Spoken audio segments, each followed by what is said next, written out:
Buonasera a tutti and welcome to the Temple of Speed, the Autodromo Nazionale Monza for round 5, the midway point of the Midwest F2 season. Now, 11 corners make up this 5.8 kilometer circuit, and as if the two DRS zones weren't enough for overtaking, the long straight after Ascari and into Parabolica make for exciting wheel-to-wheel action, as well as the Rettifilo and Raggia chicane. So we should be up for a very, very good race here tonight. Once again, preset setups here. Round 5 of the season here in Midwest F2. It's been a great season so far. We've had a lot of different drivers make their way into the mix of things here. I just stumbled on my words a little bit as we head into our qualifying laps here in a minute. It looks like we're going to have a mostly clear race from the initial looks of it, so that's quite good. We do like that, especially on a track like this. Don't need any excessive drama into turn 1. As we are along with Dusty Lusky here. He put in a good lap last time out. Let's see what he's got as he heads down the pit straight and towards the Rettifilo chicane. Now, with these F2 cars, you have to brake a little bit earlier than you would with the F1, and downshifting is also slower, so you have to get down through the gears quickly into the braking zone. This might cause some trouble on the first lap, and I tell you what, so far he's taken it quite well on the exit of turn 2 of Rettifilo through to Curva Grande. You can hug the inside of this corner all you want, as if you hug the right side, it will take you into Raggia on the correct line. Let's see what he's got here, up through the gears again. Down into third as you enter Raggia. Definitely be careful going over the sausage curves. Those things will launch you in the air. And I tell you what, Dusty's on a great lap so far into the Lesmos. Quick 2 downshifts here through the first one, and then I think a 3 through the second one. Holding his line very well at the moment. Should be at least 2 downshifts here. No, he only takes 1 on the exit of the second Lesmo into the DRS section as he heads towards Ascari. Now, this one is quite tricky in both the race and in qualifying. You got track limits plus the risk of spinning out, so you're going to go down 3 gears here into Ascari. Let's see how well he holds the car on exits, and he's done well. No invalidation there for Dusty Lusky. He's off to a great lap as he heads down this little straight into Parabolica. I believe you're going to take 2 or 3 downshifts here through the corner, and you got to be careful on the throttle on exit of the corner not to get oversteer, as Dusty's just done right there. I think for the moment the lap is still good. Try not to cut too much of the track there, and I believe Dusty Lusky does go pole position. No, Cake Thomas got it by very minimal amounts there. I'd say less than 1/100th of a second between Cake Thomas, who won last time out in Baku, and Dusty Lusky in the Trident. Very, very good qualifying session there. Yeah, look, 1/100th of a second the gap between Cake and Dusty.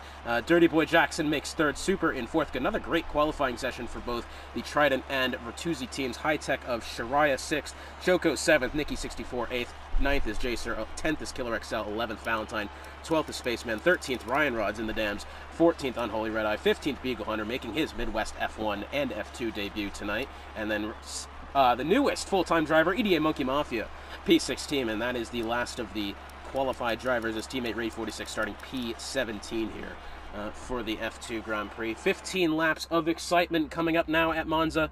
Let's see what it amounts to. Turn 1 is going to be an absolute mess as the formation lap is beginning here. We do want to remind you yet again that this and every Midwest F1 broadcast is brought to you by Raze Energy, Sim Racer Coin, and Epos Audio. And now, with the rain falling here in Monza, this is the interesting one here. So when it rains, I don't believe you need to make the required pit stop after lap number 3. I think you can just carry on through with the 1 set of tires. I'm not quite sure, but either way, I don't think you have to make the stop here, because the wets will last you from 7 laps to 15, so it can last you the full race if in fact you are allowed to skimp out on the pit stops and just go straight forward, which I'm really hoping that you can, because honestly, those pit stops get in the way quite a lot. And here we go, ladies and gentlemen. The lights are turning on. We have 5 red lights, and they're off for round 5. And Cake Thomas got a great start there. Dusty Lusky not far behind as well. Dirty Boy Jackson got a good one as well. We'll have to look at the braking zone going into turn 1. Who's going to be the casualty here? Down they go. To the inside, looked like a high-tech Shariah Coleslaw off towards the back. Got a cart going across the chicane. That's the art, I believe, of Unholy Red.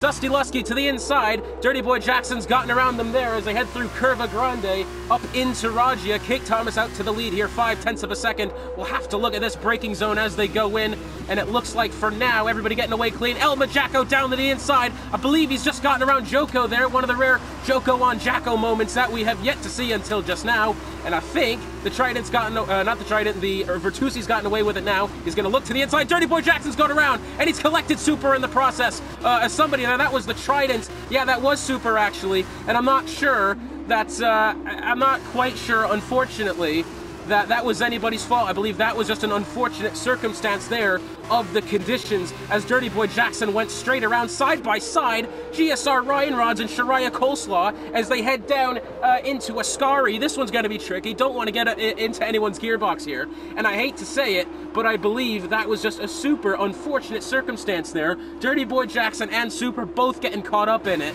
on exit of the first Lesmo there, and he slid across the track. I'm just afraid not much he could do as Ryan Rods goes down to the inside on Nikki 64. Now this is Killer XL rather. The Killer XL does cover off the move quite nicely as we head back up through the field. Nikki 64 looking to get around Joko here. He's not got anything to do just yet. However, Cake Thomas has set the fastest lap of 1:45.1, and so far everything's gone pretty much okay to make the move. I believe he is, as Valentine picks up 5 seconds for speeding in the pit lane. I believe that puts him up to 10. Side by side still, contact with the back of the Trident there. Jacers picked up 5 seconds for corner cutting. I believe maybe he's potentially picked up contact going through the Redifilo chicane, as it didn't look natural what he did. Maybe he got hit in from behind, I'm not quite sure. As it looks like Joko trying to fend off Ryan Rods here as they head into Raggia. And for now, everything looks okay, although I believe up ahead, El Majacco, oh, and Jacer's gone off, or Jaina has gone off. However, he's managed to not hit anything. He's going to have to wait a second, though, to rejoin, and he does rejoin safely. Unfortunate for him, but he's kept the car in one piece. I was about to say, up there, it looked like El Majacco had gone across the Raggia chicane. Whether it be due to contact or his own error, I'm not quite sure.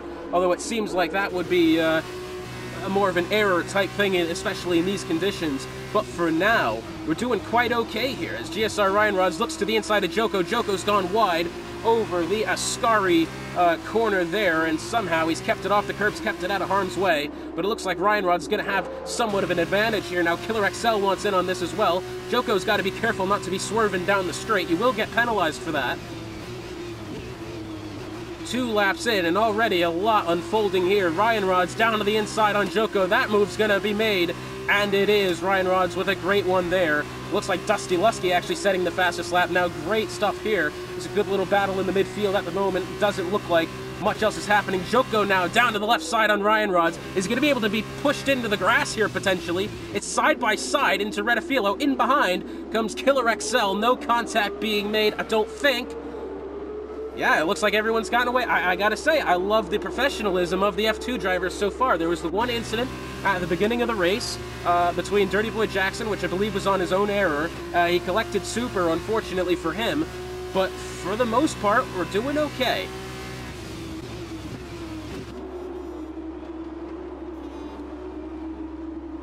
Whew. Down to the inside now goes Killer XL on Joko.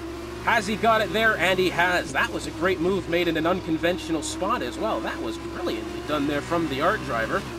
The Art team needs a good result, and Killer XL, I believe, is going to be the one to make that happen. He's doing really good. So at the moment in time, it looks like this championship battle might just come down to the wire. We still have a lot of races left, mind you. This is only the halfway point in the season. However, very serious implications on the championship here as Ryan Rods looks to the inside of Nikki 64 into the Raggia chicane. Does he have it? Way over the sausage curbs there, launches about 10 feet in the air, and Nikki 64 goes around. Thankfully doesn't hit anything. I'm not all too sure if that was an error on Ryan Rods' part. I feel like Ryan Rods gave him space to the inside. And I think, unfortunately, Nicky's just hit the curb going on exit of Raggia there, unfortunately. But, however, he has only dropped down to P10. Looks like off towards the back, that looks like... Who is that? Towards the front now comes El Majacco looking for Dusty Lusky still. And it's a real surprise how Dusty hasn't well, neither driver is really pulled away from the other. Majako's not really been catching up to Dusty. Jacko has, and Dusty's not really been pulling away from him, really. Stayed really stagnant so far. As look towards the back, it looks like Jaina wants around Dirty Boy Jackson at his nearest convenience. We do have a yellow flag. Someone's gone off, and it's Joko, who, ooh, that wasn't a very good camera angle. I think he's bit the exit of the corner, but has come back on track. Oh, somebody else is going off back there. That's Dirty Boy Jackson. Had an off on exit of Ascari. Managed to save the car once again. Does end up losing the position to Jaina. Yay, that was close. Out wide, Dirty Boy Jackson. Oh man, he's struggling. But he's holding on to it well. Now in comes Beagle Hunter. This is interesting. Our first pit stop of the day for strategy reasons. I don't believe there's any wing damage on his car. This is an interesting one to look out for here. I'm not sure you have to make this stop in the wet conditions, but he is choosing to. Doesn't look a bad stop. Maybe a little bit late on exit. And I'm just not sure. That was either a... Man, I'm not too sure about that. That was kind of a bold strategy call there. Let's see what ends up happening. The driver's exiting the pits now. Ryan Rod's going to be under pressure from Monkey Mafia here, that being in the HWA. Oh, when Monkey's really mistimed or misjudged the braking zone into Redafilo here, and somehow he's gotten away with it scot-free. He's not invalidated, he's not exceeded track limits, he's held on to the car quite nicely.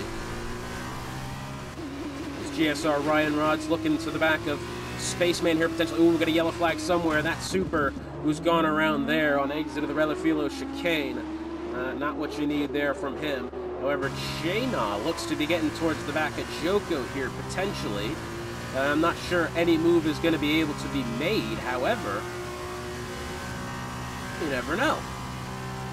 Jaina does have that 5-second penalty to be for him to be aware of there with 4 laps to go. However, that doesn't mean you can't contest for the position. As we're going to check back in with them in a moment. GSR Ryan Rod's looking to the left to Spaceman here as they head into Parabolica, as Jaina picks up 5 seconds for speeding into the pit lane. That puts him at 10, and I believe that's going to put him back down to 5 once he serves the penalty. As Ryan Rod's getting around Spaceman there, that was a great move from him. Jaina, and yep, they're waiting to start the stop. There it goes. He's going to be down to 5 seconds. GSR Ryan Rod's really well at the moment. P9 on his Midwest F2 debut this season. Beagle Hunter, at least he'll be moving in the positive direction, which is good news for him. Meanwhile, this is for the podium position. We are along with here Shariah Coleslaw looking to disrupt the arts of Killer XL, who, by the way, has had a very, very good day so far. Up 7 positions. He's kept himself out of trouble, and now this potentially could mean big implications in the championship. Art needed those points as well. Art currently P9 in the standings, with only a mere 46 points across the season. I mean, Killer XL himself sitting P21 in the standings, only 6 points prior to today. And he's going to come home probably in the top 5 unless something happens to him. So, I mean, yeah. Oh, big wiggle there for Shariah, and he was able to hold on to the car. That one was quite nice there, I cannot lie. Down into Parabolica they go. Ray 46 leading them out of the corner. Who's going to hang on to the car the best here? You can see Ryan Rod's really tickling about the gearbox there. Up and down, trying to find the grip through the higher and then sequentially lower gears. Let's see if anyone has a move to be made here. Ryan Rod's looks to the right, peeks at it. Is he going to have it? No, and I think he kind of chose the right thing there. Chose not to dive into the position. However, I will say, when he chooses to look for spots like that, he's heavy on the brakes. He's not necessarily gaining time to the trident of Dusty. He's actually losing a bit here. I have to believe that it's into these tight braking zones that Ryan Rod's actually losing out a little bit on Dusty. As you can see, another lock up there potentially. No, he's held on to it nicely there. Ray, a big wiggle coming out of the corner. I believe Dusty had a big wiggle there. Ryan Rod's, for the time being, still hunting down Dusty here. This whole group of cars within a good second of each other here. Dusty's got just under 3/10 to Ray. Is he going to make a move into Ascari? That would be a bold place to do it. Let's see if Ryan Rods has a good view of it here. Dusty's going to look to the right. No, he's actually going to chill right there. Good choice from him. Ray goes really wide, comes back onto the circuit. Ryan Rods around the left, side by side now, contact being made. Ray, does he hold on to the car? Yes, he does. I am not too sure what to make of that one. I know that Ray had a wiggle there, and he went up alongside Ryan Rods, and that was eerily similar to the incident that both he and that Ryan Rods and Nicky had earlier, where it was just kind of one of those, was anybody really at fault for that, or were they just trying to give each other room and kind of did into both of them? That is potentially the case there, as Monkey Mafia and Unholy Red Eye side by side here on exit of Parabolica. Are they going to be able to hold on to it? Monkey Mafia, big wiggle there, loses one spot. Is he going to be able to potentially gain it back, though? I'm not quite sure he is. Let's see if he's got to move here into turn one. To the left side goes Monkey. For now, does he have it? No, it doesn't look like he does. Still trying to hunt down the position. Contact to the back of Unholy Red Eye there. We're going to go back up through the field as Kate Thomas rounding Ascari. For the time being, GSR Ryan Rods not looking like he's able to get around Dusty there. But it is Kate Thomas who, just shy of having a grand slam, he didn't get the fastest lap unless he does something dramatic here, which I'm not quite sure he will. But Kate Thomas has led every lap, got pole as well, and wins the Italian Grand Prix, and El Majaku comes home second. If the result holds, Killer XL is going to have the best result for Art this season, and I believe he is. Killer XL to the line now, and he's going to get P3. Brilliant result. Oh my god! Did he say that? He did. Oh, Jesus, bro. That almost ended so poorly for Killer XL. Shariah Coleslaw comes home fourth. Nicky 64 rounding Parabolica now. Triumphs and tribulations for him, but he comes home fifth. Good result there for the MP drivers. Yep, that is MP. Joko getting sixth. Dusty across in seventh. GSR Ryan Rods in eighth. Ray 46, an unserved penalty. 5 seconds for whatever that is.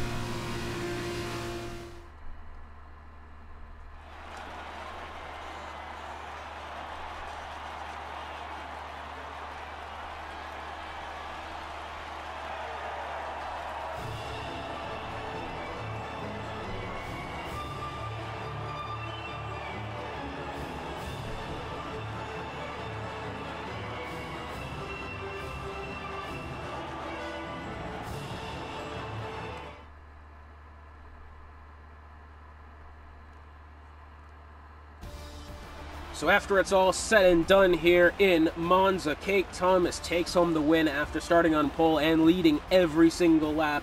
Majako comes home second, Killer XL third, Shariah Coleslaw fourth, Nicky 64 in fifth, Joko 11th, Joko 6th, Dusty Lusky 7th, 8th Ryan Rods, 9th Ray 46, 10th Spaceman, 11th Unholy Red Eye, 12th is Beagle Hunter, 13th Monkey Mafia, 14th is Jaina after the difficult race that he had, 15th Dirty Boy Jackson, 16th Super, and rounding out the field in P17 is Valentine 94. And next week we head to an even trickier track when we go to Hungary for round 6 of the championship. So long everybody, thank you for watching.